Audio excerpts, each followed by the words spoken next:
Welcome to this edition of Safe and Sound, and today's edition we have Lance Spears from Arizona Children's Association. He is the Director of Foster Care. So welcome to the show. Thank you, sir. And also with us we have Patty Kramer and Stephen Kramer. So Patty is one of our school teachers locally in the elementary school here, fourth grade teacher. And Stephen is one of the firefighters here at Timber Mesa Fire and Medical, firefighter paramedic. Welcome to the show. Thank you. So today we're here to talk about kind of some of the concerns with the foster care system. And why don't you give me a little explanation of yourself, what you do, your job, and we'll kind of go from there. Okay, I actually started with Arizona Children's Association January 2nd. So I was formerly with Teen Outreach Pregnancy Services. So I've seen the need that we have across the state as far as that's concerned. In 2018, there were 24,093 reports to be investigated by DCS. And of those, 14,923 resulted in removals. So those children had to go somewhere. Wow. And so when you say DCS, that's the new name for, it's the Department of Child Safety. Right. So which formerly known as wow, it's been such a long time. CPS. They don't want you to remember CPS, that. right? CPS, Yeah. So, which is a good thing. We've forgotten it, and that's kind of their whole goal. And so, yeah, Department of Child Safety, and which is a program that, like you're saying, look how many cases. That was amazing. How many cases and how many placements needed to be occurring. And that's so statewide. And so, out of those, how many are we still lacking foster parents? Yeah, well, the license procedure, as they well know, it takes a little while to get through, and it's daunting. And I think sometimes it scares people off, or they hear horror stories and they don't even investigate the possibility of being foster care or kinship, as far as that's concerned. I can tell you that according to statistics that I just read, there's 3,600. We need 3,600 more foster care families across the state. Wow, that's a large number. Right, and there's different age groups as far as that's concerned. You know, if you break it down for the state, 0 to 2 years old, they need 21 more foster care homes, and 21 is what they actually need. But actually, they need like 4 times that for people to sign up, because not everybody is going to be eligible because of some things that may have happened in their past. That type of thing, or they couldn't get a fingerprint card, that type of thing. 3 to 5 years old, they need at least 66 new foster homes, and 6 to 12, 499 foster homes. 13 to 17 years old, 873 statewide. So that number, as the child gets older, those numbers increase. And yeah, everybody loves a baby. Right? You know, in fact, let me kind of switch gears a little bit. So what caused you guys to kind of get interested in the foster care program? Because this is something relatively new for you guys, correct? Yep.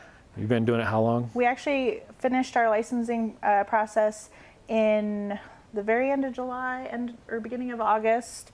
So we're fairly new to being licensed. Yes. Do you want to take it, or do you want me to? I'll run with it. Okay. We saw a need through both our lines of work, and we saw a way we can help and contribute back. You know, my personal experiences in the field, I get, you know, to help a kid out for maybe an hour tops on an EMS call.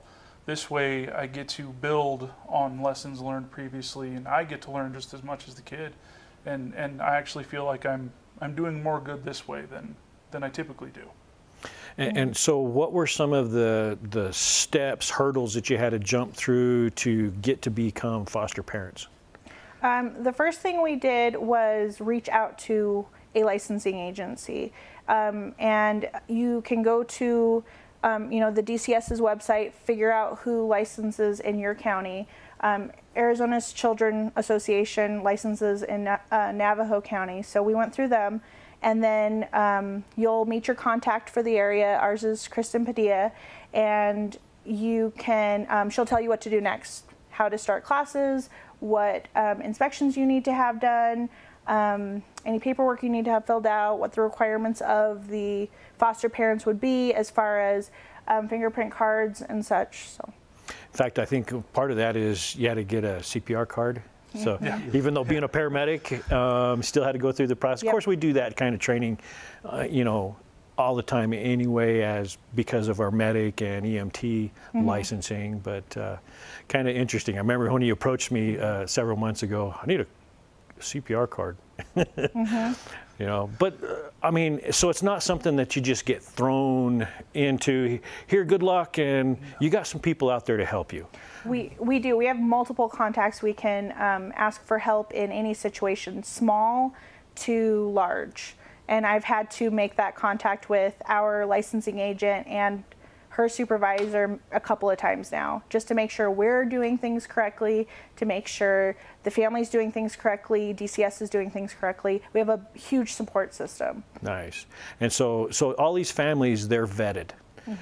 They do a fingerprinting process, background check, all that kind of stuff. And even though Stephen, you had to do it through work, through Timber Mesa, we require a background check as well, but you had to go and do a secondary one. Yeah, I actually had to get what's called as a fingerprint card. And that is a pretty detailed process that you go through essentially to make sure that your history and your past is on par. So Lance, on some of the, since you are the director over this area, what are some of the things that you're seeing as far as either a lack of people wanting to become foster parents, or what would be some of the things that might encourage families to want to participate in this program? Well, I think a lot of it is information. Some people don't even know the program's out there. And I need to point out another thing in the foster care program. It's about reunification. So you only have that child for a period of time. And that's to keep them safe, give them a good home, make sure they're getting their medical appointments taken care of, or any other needs that they might need. In addition to that, that foster care parent builds a relationship with the bio parent. And that's the key to making the system work, I think. What do you think, you guys? No, I agree. As a teacher, I see a lot of teachers, and myself included, who will say, you know, if it's the parents' fault, if only the parents knew better, or if the parents had done a better job, you know, this wouldn't have happened. Now we're getting to hands-on work with those parents who have the opportunity to change their lives, to better their lives, to have a better parenting relationship with their children. You know, we get to be a part of that process. We don't just get to stand and commentate on it. You know, we get to actually improve the situation. So we're not dealing with a situation where they're, or is it an orphanage type? You know, these kids are orphans, or they actually still have their parents, but there's some issues going on. Right, there are some issues going on, and in some cases, the parents decide or don't make a decision to get better, if you will, and sometimes the rights are severed, and at that point in time, that child can go into adoption also. And we do have quite a few families who want to adopt. Some of them started out as foster families, and when the child was in their home for 2 years and the parents' rights were severed, they decided, hey, I want to adopt this child. They've been in my home, they're used to me, I'm used to them, and I want them to have my home. And Arizona's Children's Association licenses for foster and for adoption, so we were dual licensed when we went through the class, which was kind of nice if we ever decide to adopt. Cool. And so with that, you're creating these bonds with these children, and what's that experience like? Is it? I mean, did you realize all the things that you expected, or were there lots of new things that happened? It was a lot more than I expected, because I have no experience of being a father other than this. I learned trial by fire. I made a few mistakes, and I learned a lot of good stuff, and with help with her being a teacher, always working with kids, I learned more about being a dad from this kid than I think I've taught this kid. Well, I know, being a father myself, kids don't come with a manual.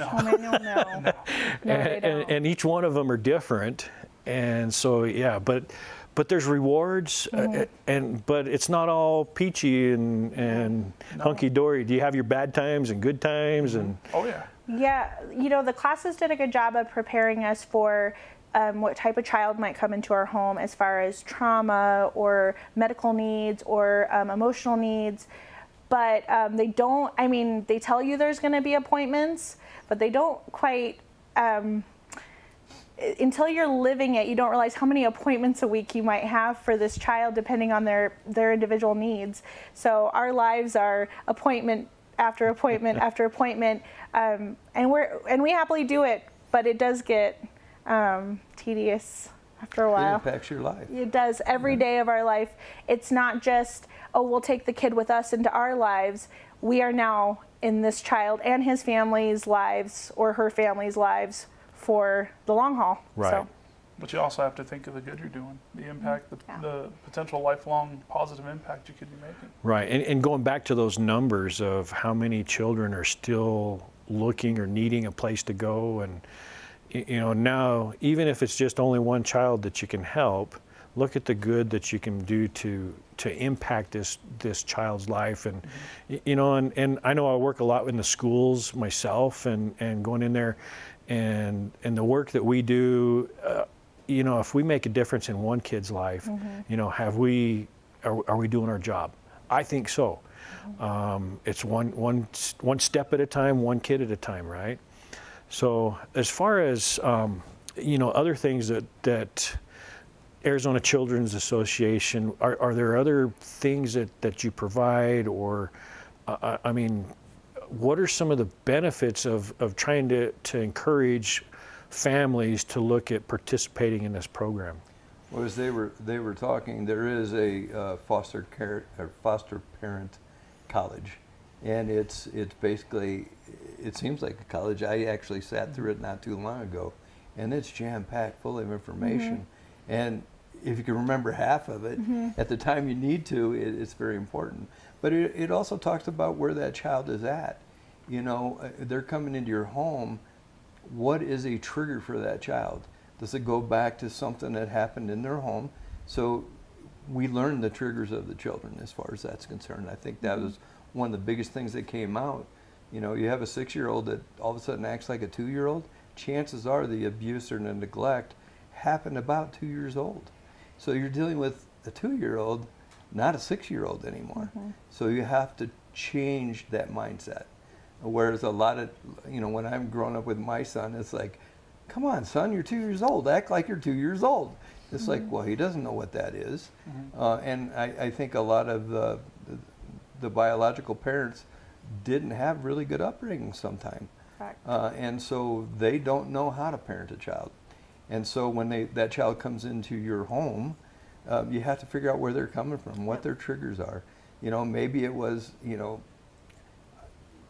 Dad came home and he was wearing a hat. Don't wear hats in the house now.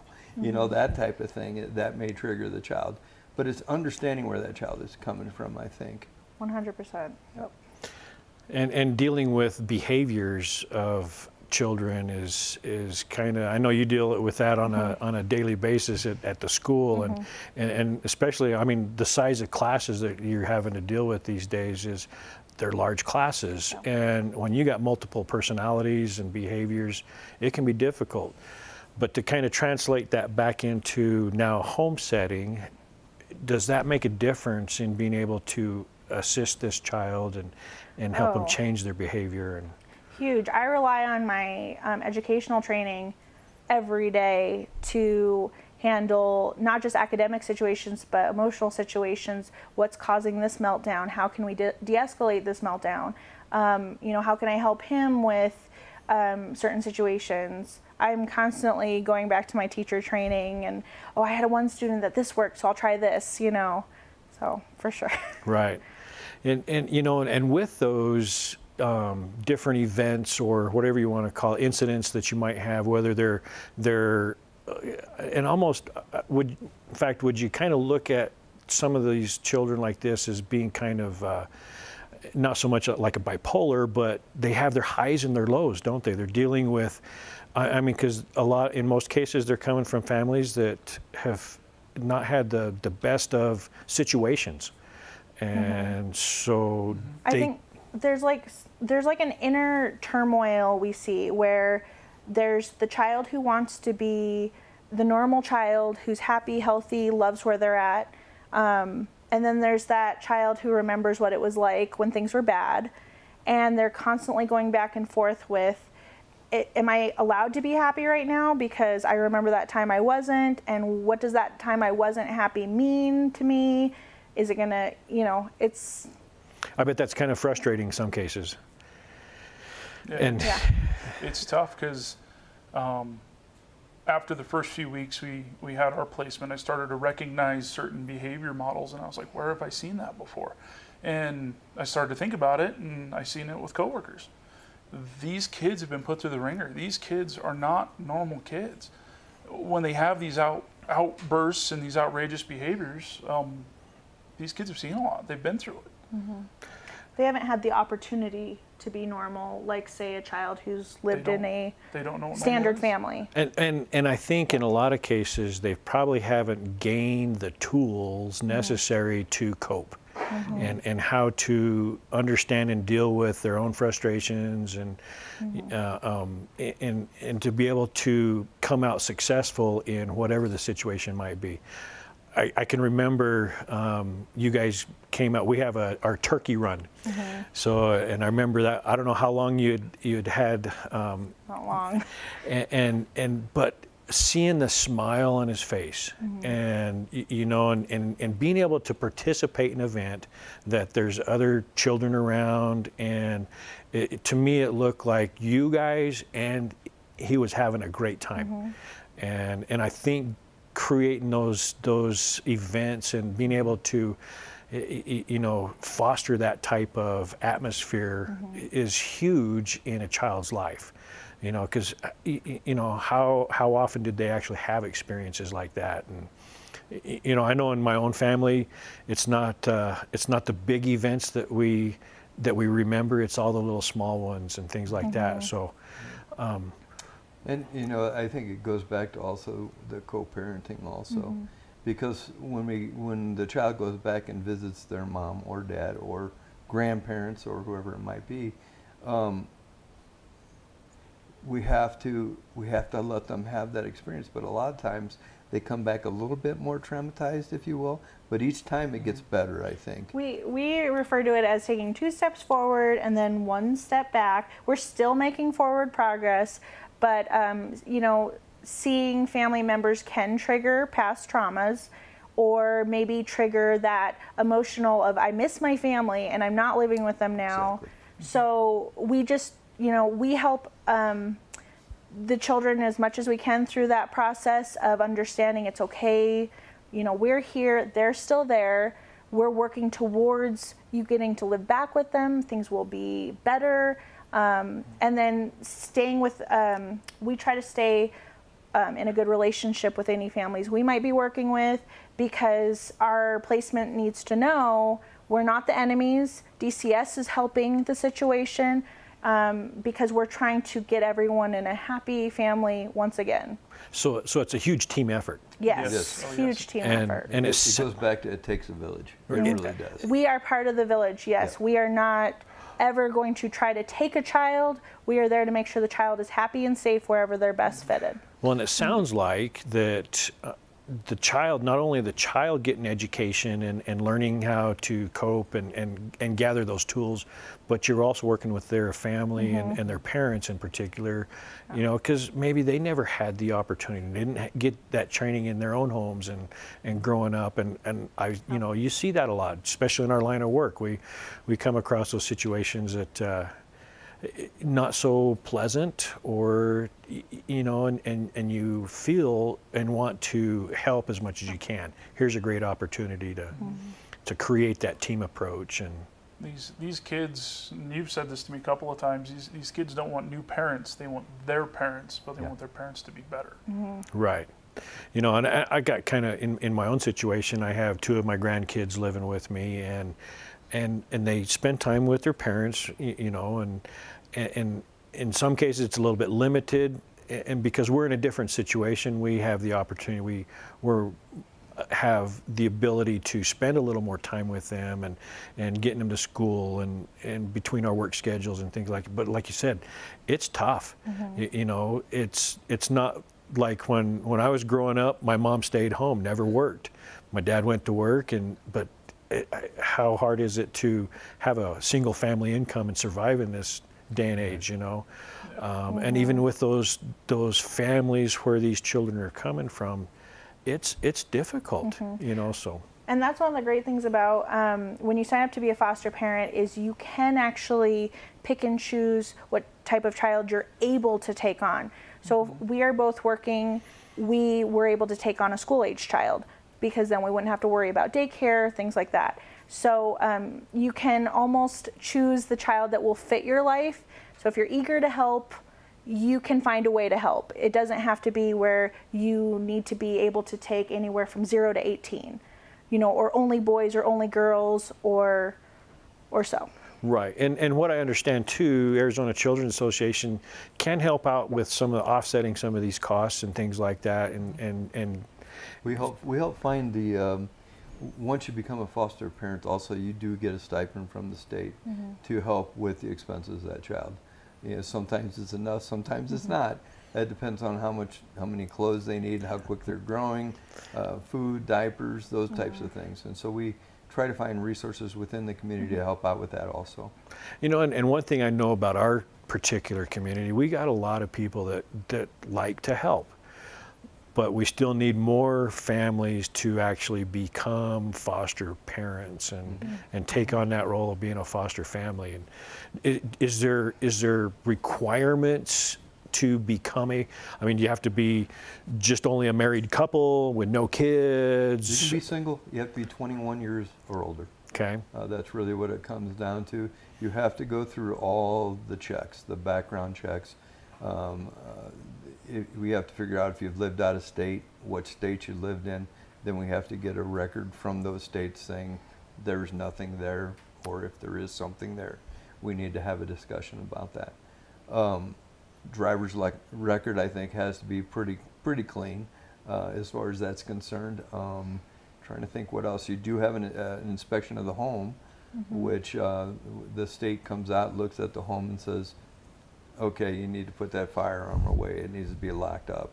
Or meds need to be locked up and put away so they can't get a hold of them. And we try to help out with that even before they have what we call the LSI, the license safety inspection, I think is what it is. So they come in and they just do a walkthrough of the house, you know, make sure the electrical cords are out of reach, plugs are covered, that type of thing, and make sure the roof's okay, the heat's okay. They just want to make sure that child's going into a good placement. And it's a safe environment. Yes. So, because you don't want to impact this child's life any more than they've already experienced up to that point. Yeah, and we hope they have a term where the child is an abruption, where the child is taken out of a house because of. It can happen every now and then. We don't like to see it happen. Sometimes it's a behavior. Sometimes the foster parent's like, oh, I didn't know what I was getting into. And we try to help them work through that process. Sometimes there's more counseling that's needed for the child, that type of thing. But again, these children need consistency. And if we can offer that through foster placement, they're going to be better off than being in a group home, for instance. Right. That type of thing. So I was just going to say in the Navajo Apache area, we're looking at, we need homes for 0 to 2-year-olds, 3 to 5-year-olds, 6 to 12, and 13 to 17. It looks like there's 13 to 17, we have a need for at least 20 placements. 6 to 12, 30, 46. 3 to 5, we're at least 10. And 0 to 2, at least 6 right now. Wow. In the area. That's a significant amount of homes for a large variety of ages of children there. Yes. So, you know, and I understand that you actually have something that you wanted to present to the Kramers. Yes. And so I'll let you kind of take the floor from there. Sure. Well, May is National Foster Care Month, and it's Foster Care Appreciation Month. And so being I don't know that you were ever given anything when you became foster parents other than thank you, and we have a placement for you. Pretty much. And that was a big gift, right? Yeah. Well, last year they gave out bags, and this is one of the bags I just wanted to show you that I'm going to give to you today, just in case you wanted to see it out there. And then with that, I really want to thank you for being foster parents. And so I'm giving you a certificate that basically says Certificate of Appreciation for being a foster family. Thank you. So I'm going to have you hold it up in front of them. And then, of course, you have to drink lots of water because you're running after this child all the time, probably. So we have a couple of thermoses to give to you, too. So for each one of you. Thank you. And on behalf of ASCA, we really appreciate what you're doing and helping the children. And anyone else that wants to, just give us a call or contact us, and we'd be happy to talk to you about being a foster family in this area. You know, and as you're bringing that stuff out, I'm like, this is the perfect color, because she works at Sholo schools and their colors are green and gold. Well, I went to Blue Ridge, which our colors are purple and gold. So this is just like, I mean, just icing on the cake for me. No, but yeah, but you know, I appreciate you coming and spending time with us and talking about this program. The Kramers, wonderful family. I've worked with you guys since you've been here and working with Timber Mesa and at the schools. I get to work with you there as well. And wonderful family, and taking the time out of their busy schedules to become foster parents. And you know, being a parent myself, there's no greater reward than to see your children succeed. Even though this is not your very own child, I think you've kind of created that bond. And you know, the few times I've seen you as a family, you're making a huge difference in this life, in this kid's life, and it's amazing. So thank you all for being here, and I appreciate the time you've taken to spend with us. And to our audience, thank you for joining us on Safe and Sound.